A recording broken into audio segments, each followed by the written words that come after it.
En el nombre del Padre, del Hijo y del Espíritu Santo. Dios Padre bueno, todopoderoso, te damos gracias por todas las bendiciones con que llenas nuestra vida y con mucha humildad invocamos tu nombre para pedirte en esta tarde que escuchando nuestra plegaria, atiendas cada una de esas intenciones y necesidades. Te pedimos especialmente por quienes hoy lloran y sufren ante alguna necesidad, ante la enfermedad, ante la muerte. Ayúdanos a ser solidarios y estar cercanos, especialmente con ellos, para que así manifestemos nuestro ser de iglesia. Te lo pedimos a ti, que vives y reinas por los siglos de los siglos. Amén. En el nombre del Padre, del Hijo y del Espíritu Santo. Bueno, no sé si hubiese alguna pregunta de lo que vimos la semana pasada, si hubiera alguna duda, tuviera por ahí alguna de ustedes, para que pudiésemos resolverla, o de lo contrario, para iniciar con lo que tenemos para nosotros el día de hoy.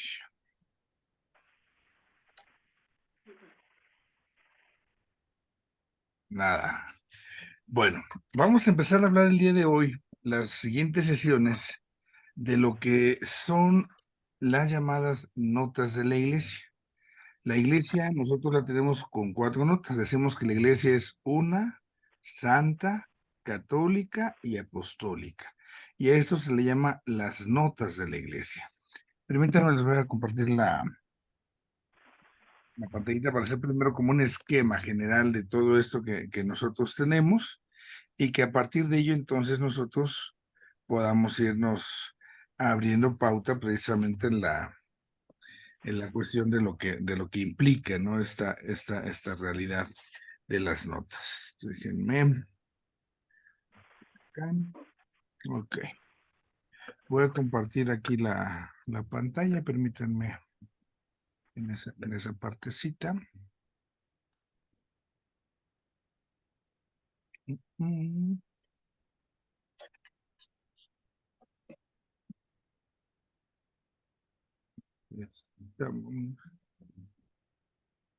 Ok, ahí está, ¿sí? Nada más para hacer estas anotaciones que nos permitan comprender por qué vamos a hablar de estos temas a partir de ahora en adelante, ¿no? Entonces, esa partecita es la que nosotros vamos a buscar. Bueno, lo que nosotros vamos a tener nosotros es que el Señor Jesús, tal cual, entonces, Él establece esta realidad. Podemos ser nosotros de la iglesia. Oye, esto me quiere jalar.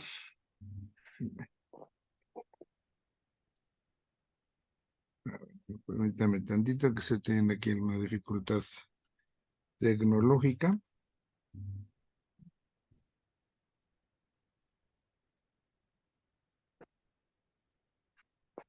No se me deja. Dejen que salgo de aquí. Voy a abrir otro archivito. Nos vamos a ir. Yo solo quiero hacer con dibujito, pero no se deja el dibujito. Entonces vamos a irnos con palabritas para que lo tengamos en cuenta. Estamos hablando de las notas de la iglesia y es importante que yo sepa por qué tengo las notas de la iglesia, ¿no? ¿Qué significa esto? ¿Qué es lo que se quiere dar a entender? Entonces, tomar conciencia de las notas de la iglesia es para nosotros tomar conciencia, primero, pues de que, voy a ir hasta el original, Dios tiene una voluntad salvífica. Esa voluntad salvífica, sabemos nosotros, es entonces quiere que todos nos salvemos, ¿no? Quiere que todos los hombres se salven. Entonces, para esta tarea, sabemos nosotros, Dios Padre ha enviado a Cristo, envió a Jesús, y Cristo entonces envía a la iglesia. Pero aquí viene la pregunta, ¿sí? ¿Cuál es la iglesia correcta? ¿Cuál es la iglesia de Cristo, no? ¿Cómo podemos identificar a una comunidad de que sea precisamente esa comunidad la que está efectivamente siendo enviada por el Señor Jesús y que no sea otra comunidad? Entonces, aquí tenemos nosotros un desafío. La pregunta es simple, pues, ¿cuál es la iglesia buena? ¿Cuál es la iglesia efectiva? Y es entonces donde aquí se tiene que hablar de motivos, subrayo esta palabra, de credibilidad. Entonces, ¿cómo se hace creíble esta comunidad que Cristo ha dejado para que lleve a cabo la misión? ¿Por qué tengo que creer que la Iglesia Católica es la Iglesia de Cristo? ¿Por qué no pensar que es otra? Y entonces, en la respuesta que se trata de dar por parte de los autores desde propiamente que surge la Iglesia, entonces se dice que hay 4 motivos de credibilidad: la unidad, la santidad, la catolicidad y la apostolicidad. Entonces nosotros nos vamos a encontrar ya en el primer credo del concilio de Nicea, que dice esa expresión, ¿no? Creo en la iglesia, que es una santa, católica y apostólica. Entonces, esta partecita ya nos va quedando clara cómo desde siempre ha estado presente esta realidad. Así nosotros expresamos nuestra fe. Queremos en la iglesia que es una santa, católica y apostólica. Entonces, había necesidad por parte desde los primeros autores de darle solidez a la iglesia. Bueno, la iglesia que lleva el mandato de Cristo tiene que tener esas características, tiene que tener estas notas, algo que la ubique, que me ayude en medio de todas las que pueda haber, que me ubique y que me diga, ah, esta es la buena, esta es la buena. La iglesia que sea una, que sea santa, que sea católica y apostólica. Y eso es entonces lo que nosotros estaremos viendo a partir de ahora.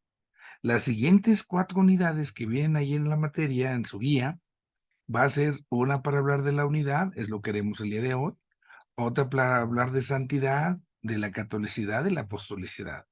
Y son temas que es importante que nosotros prestemos atención, porque son de los temas que luego más se cuestionan, ¿eh?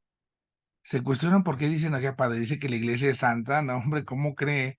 Pues que no ve la gente que está en la iglesia, pues que no ha visto las cosas que han pasado, pues que no ve noticias, que no se entera. Y uno dice, híjola, de veras, la iglesia es santa, la iglesia es una.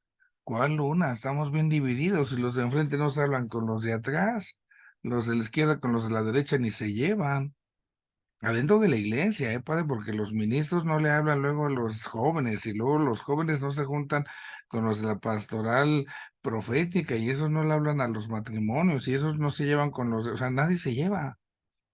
Entonces, ¿por qué digo que la iglesia es una si no hay unidad? Y muy independiente de las divisiones que habló, de que ha habido después, que se dividió, que con los protestantes, que esto, que el otro. Entonces se cuestiona mucho. ¿Realmente la iglesia católica es la iglesia de Cristo? Y entonces tenemos que ver si están estas notas. Y de esto es lo que vamos a estar nosotros hablando.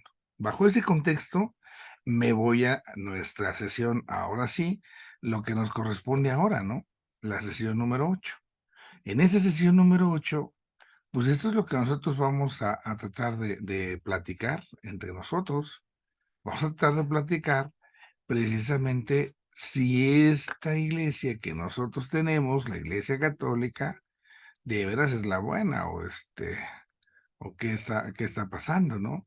Porque como que alguien dirá, no, no, no, pues que esto, ¿cuál va a ser? Para nada. Entonces, aquí es donde viene para nosotros ese desafío. ¿Es de veras esta nuestra iglesia, la iglesia, la iglesia en verdad que fundó Cristo? Entonces, vamos a hablar de la unidad de la iglesia. Tiene el objetivo doctrinal. Tenemos que explicar primero, que nos quede claro a qué se refiere eso de la unidad de la iglesia. Para poder decir sí, sí es cierto o no, no es cierto, me tiene que quedar claro a qué se refiere este tema de la unidad de la iglesia. Cuando decimos que la iglesia es una, ¿a qué se refiere? Y luego el objetivo moral, o sea, lo de la conducta, ¿no? Ya teniendo una visión más clara de la unidad de la iglesia, pues nos toca una tarea. Nuestra tarea va a ser promover esa unidad en nuestros ambientes. Ahí donde quiera que tú estés encontrándote, donde quiera que tú te estés desarrollando en cualquier pastoral, en cualquier tarea y en cualquier misión, tenemos tarea de ser agentes de unidad, no de división. Y ese es el compromiso de esta lección, que a partir de comprender qué es la unidad, trate de vivirla. Bueno, vámonos con el dato que nos ofrece la Sagrada Escritura. La Sagrada Escritura nos revela de parte de Cristo esta materia de la unidad usando varias imágenes. Fíjense ustedes. Cristo nos habla, por ejemplo, de la vid. Él es el tronco, los sarmientos somos nosotros, y entonces, si nosotros queremos dar fruto, tenemos que estar unidos al tronco. Sin Cristo no damos frutos. Entonces, la unidad nos va a permitir dar frutos. La imagen es muy sencilla, es muy simple.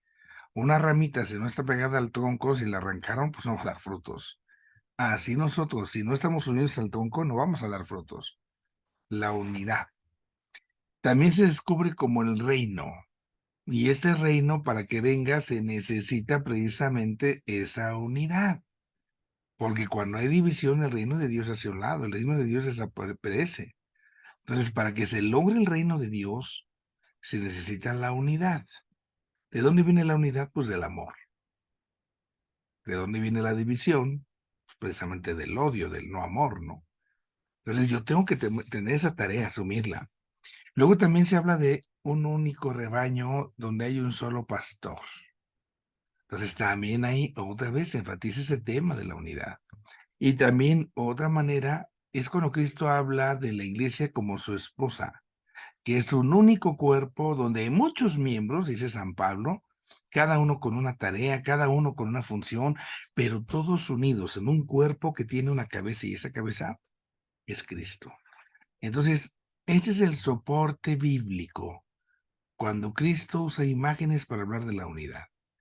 Viene esta parte muy hermosa. Cristo está pidiendo ahora por la unidad. Sería la segunda forma de contemplar esto en la Biblia. Fíjense qué hermoso, ¿eh? Es contemplar y pensar en Cristo pidiendo por nosotros. Cristo pide la unidad. En la última cena, particularmente en el Evangelio de Juan, se revela esto, ¿no? Instituye la Eucaristía y entonces Cristo pide al Padre Dios por sus discípulos, por los que vamos a creer a partir de sus discípulos. ¿Y qué es lo que está pidiendo para nosotros? La unidad. Que todos sean uno como tú y yo, Padre, somos uno. Eso es lo que pide Cristo para nosotros. No le pide al Padre Dios que nos dé vida, que nos dé salud, que nos dé trabajo, que... No, no, que seamos uno, que vivamos unidos, porque donde hay unidad hay paz, donde hay paz hay amor. Cristo quiere por eso para su iglesia entonces la unidad. Y esta unidad es una tarea que debe ser presente en la iglesia. Esta unidad en la iglesia se tiene que poner sin límite de tiempo, ¿no? ¿Por qué? Porque no es nada más para hoy la unidad, es para siempre. ¿Y de qué viene esto? ¿Por qué hablamos de esto? Pues simple y sencillamente en razón de que nuestro origen es la comunión trinitaria. Si nosotros hemos dicho que venimos de Dios, que la iglesia viene del proyecto de Dios y Dios es uno y trino, entonces precisamente porque nuestro origen es así, uno y trino, es entonces cuando nosotros tenemos precisamente esta situación. Tenemos esta ocasión de decir, somos uno como Dios es uno, con el Padre, con el Hijo y el Espíritu Santo, Dios es uno, ¿no? Entonces, así nosotros estamos llamados a vivir esta unidad. Y esta unidad es el mejor testimonio que podemos dar, el mejor medio para que los demás crean, para que tengan fe en Jesús. Entonces, por eso es nuestra tarea, es un desafío. La iglesia, siguiente elemento en la Sagrada Biblia, la iglesia nace unida. La iglesia no viene de divisiones, no viene de pleitos, la iglesia viene de la unidad. Entonces, en el libro de Hechos de los Apóstoles nos damos cuenta de esto, ¿no? Al final y al cabo están congregados los apóstoles en torno incluso a la Virgen María y a partir de eso surge la unidad. Es cuando la gente se junta con esos apóstoles para escuchar la palabra, para celebrar el pan, la fracción del pan, la oración, Entonces, es esta realidad. En la iglesia se va conformando, se va adquiriendo esta manera en la unidad. Y esta iglesia, que es nuestra iglesia, siempre busca defender la unidad. Cuando va surgiendo la iglesia cada vez más en más lugares, entonces empieza a haber dificultades, empieza a haber problemas. ¿Por qué? Porque en la medida que hay más personas, en esa misma medida también hay más conflictos. Y esto hace que se tenga que cuidar la parte de la unidad. Aquí vemos en algún momento un pleito. ¿Cuál es el pleito? Nos recuerda la Sagrada Escritura. Cuando hay alguna gente que se está convirtiendo al cristianismo y entonces les queda la duda a los apóstoles. Esta gente que se está convirtiendo acá con nosotros, que también se circunciden o no, tienen que estar circuncidados. Y entonces, viene ahí la duda, ¿no? Y la iglesia, pues dice, no, no es necesario estar circuncidados para ser parte del nuevo pueblo de Dios, porque hay algo más superior, la fe en Cristo, el bautizo. Pero fíjense cómo está esa parte de la duda, ¿no? Del conflicto, de la posible división. Y cuando había por eso un peligro de división, lo que se hace de inmediato es evitarlo. Lo más pronto que podamos, hay que evitar precisamente esos conflictos, lo que podemos. Fíjense acá en esta realidad, cuando está ese peligro de la división, de la separación, Pablo, ¿qué es lo que hace?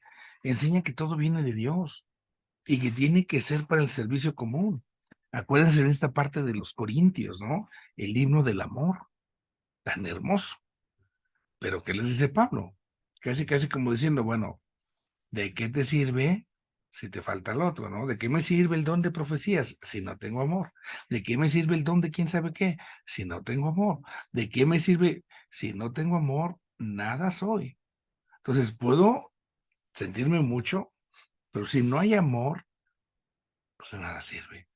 Entonces ese amor me reconoce que Dios me lo da para compartirlo con el bien de los amados. Y esta parte es la que ahí estaba batallándose, ¿no? En el campo material y social también se busca la unidad y la solidaridad. ¿Por qué? Porque entre ellos se ayudan. Los primeros cristianos se ayudan entre ellos y especialmente prestan socorro a las comunidades que podemos decir están pues en una situación más terrible. Esta partecita, bueno, pues es como nosotros nos damos cuenta de cómo se va dando esa solidaridad. Va a haber esa ayuda, ¿no? Va a haber esa ayuda con aquellos que lo necesitan por la pobreza o por algo que estén pasando.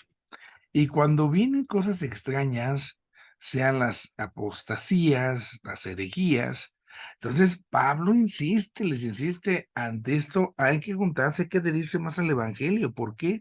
Porque ahí está lo que Dios nos ha dado. Entonces, podemos verlo desde esta manera, ¿no? En la Sagrada Escritura, Cristo revela la unidad a través de imágenes, pide por la unidad, y entonces nos toca a nosotros como iglesia tomar conciencia de que venimos de esa unidad y que estamos llamados a causar unidad. Somos llamados a despertar, digamos así, todas las divisiones que haya, porque el demonio se ha apoderado de la iglesia. Esa es nuestra tarea. Eso es lo que dice Sagrada Escritura. Damos un paso más con los santos padres y el magisterio. Los santos padres van a defender la unidad de la iglesia porque al momento de ir reflexionando van a surgir varios momentos de desencuentro. Entonces, los santos padres, toda la labor de ellos en buena medida es precisamente tejiendo esa unidad. Y aquí el ejemplo, pues quizás más significativo es San Ignacio de Antioquía. San Ignacio de Antioquía que usan las imágenes muy preciosas y habla de esta realidad. Estamos llamados a vivir en la unidad, y una unidad incluso, incluso en el más allá. Es para siempre esa unidad. El Concilio Vaticano I tiene esta virtud. Recoge en sus expresiones credos anteriores. Cada concilio se acostumbraba, por ejemplo, a hacer una especie de credo, y entonces ahí, al ir como haciendo esa conexión, pues se dan cuenta de que la iglesia siempre ha estado con esa característica, es una. Entonces, esa partecita ahí está en el Vaticano I. En el Vaticano II hay dos documentos que somos invitados a considerar precisamente. La primera es Unitatis Redintegratio. Aquí en ese documento, lo que se nos dice en el Concilio Vaticano II es que la verdadera unidad de la Iglesia tiene dos vertientes, tiene dos cauces. Por un lado es parte de un misterio y por otro lado es algo que se realiza en la historia. Entonces, esta realidad no la podemos olvidar. No podemos olvidar, ese es el ser, digamos, de la iglesia, es el ser de la misma, digamos así, nosotros, divinidad. Es parte de un misterio. La unidad que hay en la iglesia es esa decisión, decimos aquí, del amor del Padre a través del Hijo, impulsado por el Espíritu Santo. Ahí estamos. Se afirma, ¿no? Que Cristo, para establecer en la iglesia, por eso le dio a Pedro y a los 12 el ministerio de la unidad. Recuerden lo que dice el mismo momento, ¿no? Tenemos una misma fe, un mismo culto, esa fraternidad. Entonces la iglesia está peregrinando y la idea es peregrinar para llegar al cielo. Y ahí en el cielo encontrarnos con Dios, que va a ser nuestro modelo pleno de la unidad trinitaria de Dios. Y es una tarea que yo tengo que ir desarrollando. Del otro lado, se afirma el papel de la jerarquía en la unidad de la iglesia. Es cierto que estamos llamados a ser unidos, pero ya usando el ejemplo que ponía Pablo, un cuerpo. En un cuerpo hay brazos, hay pies, hay ojos, hay orejas, hay una cabeza. Y esta cabeza obviamente queda en el Papa, en el obispo de Roma. ¿Por qué? Porque él es el sucesor de San Pedro. Y Cristo le dijo a San Pedro, aquí están, aquí te entrego las llaves de la iglesia, ¿no? Lo que tú ates en la tierra quedará desatado en el cielo. Entonces, esa parte nos tiene que quedar también en forma, en manera, de tal manera que no estemos ahí como batallando, ¿no? Es la Eucaristía lo que nos permite precisamente encontrar lo que estamos buscando en el consuelo y en la salud. Vamos con un paso más, ¿sí?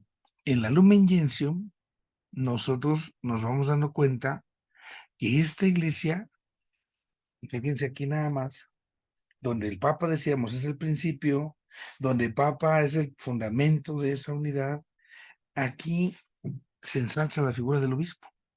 Es en torno al obispo donde se teje la iglesia. Si no hay obispo, pudiésemos decir propiamente, casi, pues no hay iglesia. No hay iglesia. Habrá todo, pero si no hay comunión con el Papa, por ello, entonces en algunos momentos se regresa, digámoslo así, hacia el origen, hacia el fundamento, hacia el principio, Cristo, que le ha confiado a Pedro esta voluntad. Entonces, en la Eucaristía nos vinculamos con otros, pero al final, aunque yo me abra a muchas personas, el principio es Cristo, no hay más. Demos un paso más a la reflexión teológica. Ya vimos entonces esta partecita de lo que dice la Sagrada Escritura y esto de lo que dice la tradición y el magisterio. Denle un paso más y nos vamos a encontrar con la reflexión teológica, la naturaleza de la unidad de la iglesia. La naturaleza de la unidad, recuerden, algún día lo mencionábamos. La iglesia no es una obra de seres humanos. La iglesia es convocada por Dios. Entonces, por eso la iglesia no es algo sociológico. No es así como que, ay, pues vamos a juntarnos para hacer la asociación de amigos del pañalito del niño Jesús. No, la iglesia al final y al cabo tiene, digámoslo así, como origen un misterio. Y Dios mismo que vive unido y que de él venimos, entonces esa es la naturaleza que nosotros tenemos como iglesia. El don que Dios hace a su iglesia, así tal cual. Ese don que Dios le está haciendo a la comunidad. Llega una persona este, y esto hace que la iglesia tenga una naturaleza divina. Ya les ponía yo ejemplos, ¿no? Donde a veces han querido destruir a la iglesia, ha habido tantas cosas terribles y a pesar de todo ello, es de Dios. No se olvide, no se olvide eso. La unidad de la iglesia puede ser llamada mística. ¿Por qué? Para no confundirnos, bueno, primero distingamos que lo místico no es algo sentimentalismo ni experiencias subjetivas. Esta parte no tengo que pasar por alto. Si no, yo entonces puedo confundirme. La iglesia, cuando hablo de lo místico, es que va más allá de una unidad física. No es que tengamos que estar todos los católicos juntos en un mismo espacio. No, no. Puede haber católicos regados, diseminados en cualquier parte del mundo, pero al final y al cabo son católicos y nos sentimos identificados con ellos porque creemos en Cristo, en la Santísima Virgen. Pero a veces podemos meternos en apuros, ¿no? O veo la Virgencita, o veo quién sabe qué cosa, o uno tiene que cuidar mucho. Al final y al cabo es esto, la unidad de la iglesia no entraña, no significa que hay una pérdida de inmortalidad. Esta tarea de inmortalidad pues, es nuestra misión. Yo voy a tratar de buscar por mi vida en esta tierra, ir a lo más allá, y en esta inmortalidad es donde yo me voy a tener que estar sintiendo, digámoslo así, parte de la comunidad. Esta es entonces esta comunidad de la iglesia. Ahora, debe haber un fundamento de esa unidad.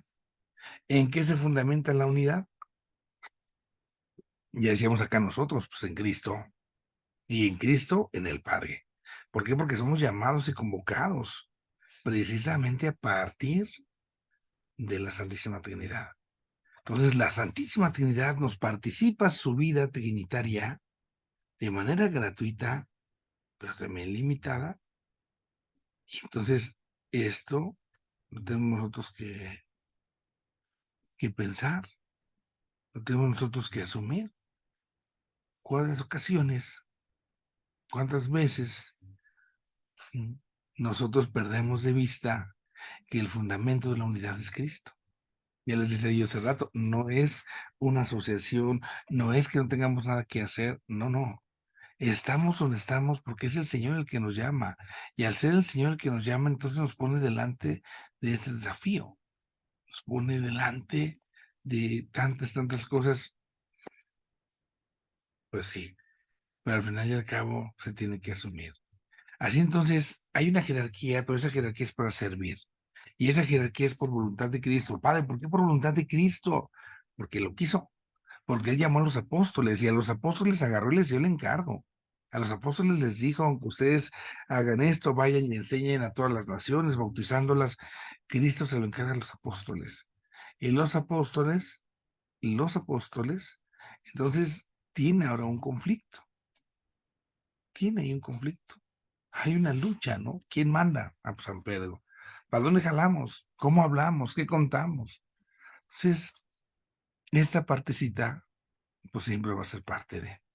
Ahora, cuando estos apóstoles van estableciendo las iglesias, las comunidades, obviamente pues, se van haciendo viejitos, van a morir y van dejando a los sucesores de los apóstoles, a lo que hoy llamamos los episcopos, el obispo. Y así tenemos este momento, digamos así nosotros, de descubrir que la consagración dentro de la iglesia es para servir a la misma iglesia. Simple y sencillamente. Si yo estoy sirviendo a la iglesia, ¿qué más? ¿Qué más le puedo pedir, no? El principio sacramental de todo esto es el bautizo. Y el bautismo es el que va a iniciar esa comunión. Y será entonces la Eucaristía la que me vaya alimentando en esa comunión. Así entonces me voy como regenerando. Todos fuimos bautizados y en el día del bautizo, entonces precisamente ahí recibí yo esta gracia de ser parte del cuerpo de Cristo. Pero viene mi chamba, ¿no? ya está dado. Bueno, ¿qué hago? ¿Qué hago ante esto? Después pasamos a esta partecita de cómo la unidad es precisamente, pues no tan simple, y esto va a implicar en algunos momentos, pues, situaciones que hay que analizar. Primero, ¿cuántas iglesias hay? Pues hablamos de una, la iglesia de Cristo, ¿sí? Y esto es para superar, por ejemplo, con un Ingencio, esa mirada que se tenía como que cada iglesia local era una especie de sucursal de la gran iglesia universal. Pues no, no, no. Cada iglesia local es al mismo tiempo la iglesia universal. No es que estemos separados, tenemos muchas cosas que nos unan. Y eso hay que mostrarlo, considerarlo, decirlo. Así entonces, el obispo, su sacramentalidad, dice, se analiza, se afirma la sacramentalidad del episcopado. Vamos a checar entonces el obispo, decíamos hace rato, es el principio porque es el sucesor, participa del sacerdocio de Cristo, y entonces en torno al obispo, como sucesor de los apóstoles, va poniendo la estructura. Vienen los presbíteros, vienen los diáconos, vienen los laicos, vienen las comunidades, y así va surgiendo precisamente una iglesia local. Esto es fundamental, porque si no, imagínate nomás, ¿cómo quedaría? El obispo al final tiene una autoridad, procede de Cristo, fue ordenado válidamente, procede de Cristo, y entonces, aunque algunos consideren que está, digamos así como que el obispo, ¿qué? Pues el obispo es el centro, el obispo es el centro, y de él dependemos. Nosotros como sacerdotes tenemos que ser muy, pero muy, muy abusados para que no nos perdamos de esto. Es el obispo, el sucesor de los apóstoles, él tiene esa autoridad no para mangonear, no, no, sino en orden al servicio, y así entonces cada uno de nosotros debe darse cuenta. Yo tengo que darme cuenta qué estoy haciendo, con quién estoy creyendo. Tengo que darme cuenta de tantas cosas que me alimentan en Cristo. Yo podría aquí preguntar, ¿cuál es la relación que tengo con el obispo? Ah, padre, ni lo conozco, nomás lo saludo porque no me refiero a la persona de don Domingo, en este caso, sino a la institución episcopal. Ahorita estamos, señor Domingo, pero el día de mañana vendrá otro. Y la institución episcopal en nuestra diócesis tiene que seguir. Y esta parte es bien importante. Esto es bien importante, para que no nos perdamos en medio de tantas cosas. Estamos ahí con esto. Doy un paso más. ¿Cómo se hace la unidad de la iglesia con otras comunidades cristianas? Y aquí es interesante, ¿por qué? Porque las otras comunidades cristianas pueden ser de muchos colores y sabores, ¿no? Entonces, antes de que fuera la reforma, antes de que surgieran los protestantes, la Iglesia Católica era la única fundada por Cristo y se separa de todas las demás comunidades. Esta partecita, nosotros tenemos que comprenderla. Va separándose, van surgiendo comunidades que ya me enojé, que ya no quiero, que ya no juego, y aquí tenemos canicas. Bueno, así ha habido divisiones dentro de la vida de la iglesia desde siempre. Sin embargo, Dios alcanza a leer en estas, que son las últimas, digamos, que se van teniendo, las últimas comunidades, conforme fue pasando el tiempo, bueno, ¿qué es lo que Dios quiere? Dios quiere que seamos uno. ¿Cómo vamos a ser uno? Pues tengo que chambearle, tengo que hacerle, tengo que buscarle, tengo que encontrar mi forma. Y así entonces me tengo yo que adecuar, me tengo yo que poner así a pensar, que aunque sean protestantes, al final en cada uno de ellos hay algo de bondad. Y lo tengo que descubrir, lo tengo que descubrir. porque si no lo descubro, ¿de dónde me pesco? Voy a terminar peleado. Es que ya en mi casa unos ya se fueron de pocholongos, es que ya se fueron de no sé qué, es que sí, pero no significa que sean demonios, no significa que sean Satanás. Son seres humanos, están haciendo su lucha, están haciendo precisamente una, un momento de ir integrando, ¿no? Es un esfuerzo, es un esfuerzo. A veces nosotros en casa llega un protestante, luego lo que corremos es mandarlo lejos. Se tiene que separar esto. Tengo que saber valorar lo que hay de valioso en los demás. Ahora, el Vaticano II excluye esto, ¿no? ¿Cómo le hace? Pues en lugar de estar pensando qué es lo que me están atacando y de qué me tengo yo que defender, el Vaticano II quita ese enfoque apologético y ahora más bien el punto de partida para hablar de la iglesia es la iglesia cero, por decirlo de alguna manera. Es la iglesia del origen, es la iglesia a partir del cual podemos decir nosotros se tienen las potestades de Cristo. Esto nos ayuda entonces a comprender lo que se tiene que decir. La única iglesia de Cristo subsiste en la iglesia católica. La única iglesia subsiste. No lo identifica, ¿no? Esa palabra subsistir es un verbo muy, pero muy, digamos así, muy sutil, ¿no? Ahí tenemos siempre una chamba. ¿Cómo yo voy a tener precisamente en esas comunidades que reconocer lo que hay de bueno, pero sin negar que en la católica está lo mejor? Porque puede ser esa parte de conflicto. Es que ya se fue con el protestante, se va a condenar, ya se fue con los cristianitos, ¿no? Y son malos, malos, se van a condenar. Es que se van a conocer quién, pues se va precisamente, digamos así, nosotros, pues haciendo un espacio de diálogo. Si un familiar mío se está en otra iglesia, entonces yo tengo que buscar, identificar que en la iglesia católica está plenamente todo lo que Dios ha puesto para salvarnos y que en la otra comunidad, en la otra iglesia, en el otro grupo, lo que le quiera yo llamar, al final hay cosas buenas y como son muy buenas, dependen precisamente del pastor. Entonces, yo agarro lo bueno, lo otro me hago a un ladito. Y esa bondad es lo que Cristo le ha dado, es lo que el Espíritu Santo ha puesto. Y esto es lo que tenemos que hacer para dialogar. Es una unión real que se puede lograr, pero pues está incompleta. ¿Por qué?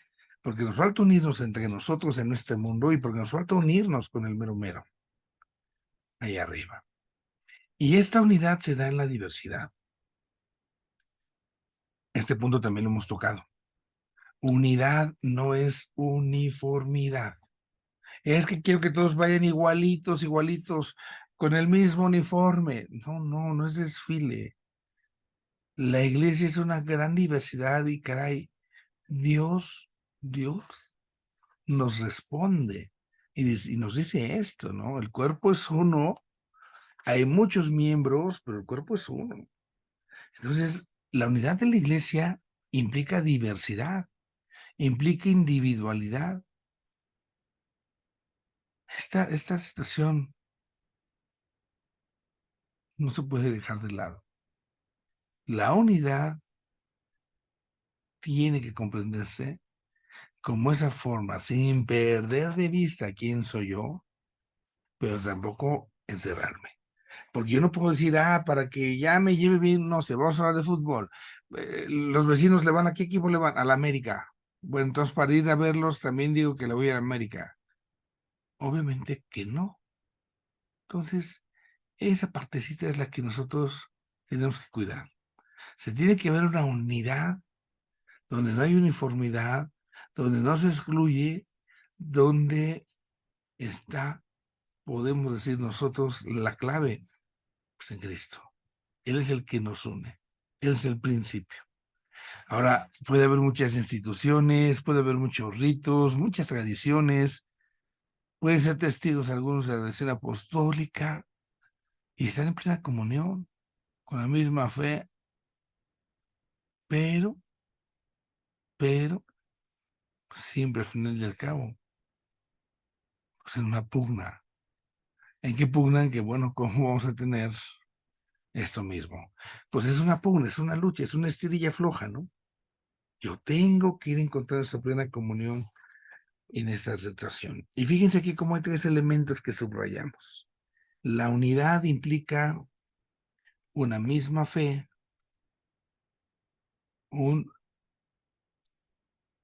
unos mismos sacramentos y un mismo gobierno. Creer lo mismo. Hay protestantes que básicamente creemos lo mismo, pero a lo mejor no tienen el mismo gobierno, no reconocen la autoridad del Papa. Uy, ya se torció ahí. Ahí se torció. Tengo unos mismos sacramentos. Ah, sí, pero el mismo Papa no es. Entonces, te puede ir perdiendo esto. El concilio admite, reconoce que es legítimo ese pluralismo. Esa diversidad nos enriquece. Y una cosa es que sea una sola la revelación, pero la manera de acercarnos a la revelación, la manera de comprender la revelación es diversísima. Papa Francisco usa en algún documento que decía más o menos, ¿no? Que para tener la misma fe, ya lo que creo, para tener los mismos sacramentos me tengo que fijar su materia y su forma, que se celebra, que integra, que tenga el mismo significado, ¿no? Pero la misma autoridad es básica, el Papa. Y entonces decía el Papa Francisco en un documento, es que la Iglesia, ante tal diversidad, es como un poliedro. Es una imagen que tiene muchas, muchas, muchas caras, porque somos tan diversos, pero estamos unidos. Y esta unidad es la que tenemos que cuidar. Es un legítimo pluralismo teológico, nos dice acá. Una cosa es la fe que se nos ha sido dado y otra cosa es la manera como se va comprendiendo, se va analizando, se va estudiando. Hay tantas cosas que tienen que es así como adecuándose, que tienen que así como irse caminando, pues para que vaya funcionando. Si no, tenemos una deuda con el patrón, ¿no? No vivimos unidos. Con tal de que se conserve la unidad, se necesita una recta libertad para que entonces pueda yo sujetarme a lo que me ha sido dado, a la revelación, a la fe.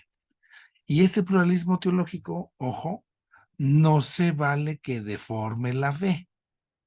No porque yo crea esto, porque yo crea lo otro, entonces este es el que va a resultar así como que yo lo mío, tú lo tuyo y cada quien lo suyo. Yo creo que no, al final y al cabo. Pero tenemos que cuidar mucho, porque hay una línea muy delgada. Si no estamos muy atentos, nos podemos caer en un subjetivismo. Ahora, Cristo Jesús, concluimos con esto, fundó su única iglesia sobre la roca de Pedro con los demás apóstoles y esto para que estuviéramos unidos al Señor. ¿Cómo le hacemos para estar unidos? Pues con el pegamento, con el resistor. Podemos decirlo de esa manera. ¿Cuál es mi pegamento? La misma fe, los mismos sacramentos, el mismo gobierno. Eso es lo que va a mantener unido, ¿no? Y entonces voy a participar por eso con Cristo y junto, desde Cristo, con el Padre, haciendo las cosas que Cristo me ha dado, yo adhiriéndome, pegándome a ellas, lo proyecto. Y así entonces se dice por eso que la iglesia de Cristo subsiste en su plenitud, esto es bien interesante, en la iglesia católica. Porque es interesante, en plenitud está con nosotros, pero en otras comunidades, en otras iglesias, hay elementos de verdad. Y eso hay que reconocerlo. No todo en los demás hermanos les digo. Simple y sencillamente. Subsistimos acá y todo esto es bueno acá, pero ya también hay algo bueno, ¿eh? Allá también hay elementos que hay que valorarlos, aunque en nuestra plenitud, vamos a ver qué hay, ¿no? Entonces, gana, como la tentación. A veces de yo por acá, tú por allá, tenemos que luchar. Así podemos decir, cierro con esto, la unidad de la iglesia es un don y es una obligación. Es un don y una obligación.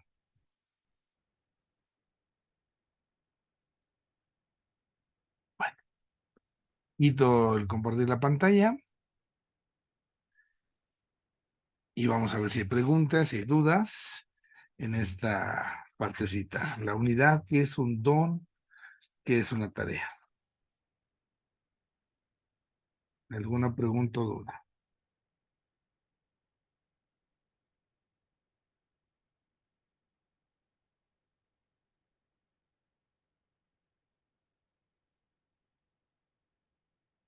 Creo que no tenemos nada.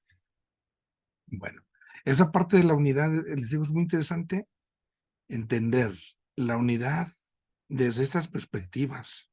Es la misma fe, los mismos sacramentos, el mismo gobierno, la autoridad del Papa, aunque a veces nosotros no vivamos en unidad, aunque a veces yo no le hable al de la pastoral social, porque se enojó con la pastoral profética, porque nos sacamos, o sea, aun y cuando nosotros no vivamos la unidad, eso no la quita, porque la unidad no es fruto del esfuerzo humano, es un don, decimos ahorita al final.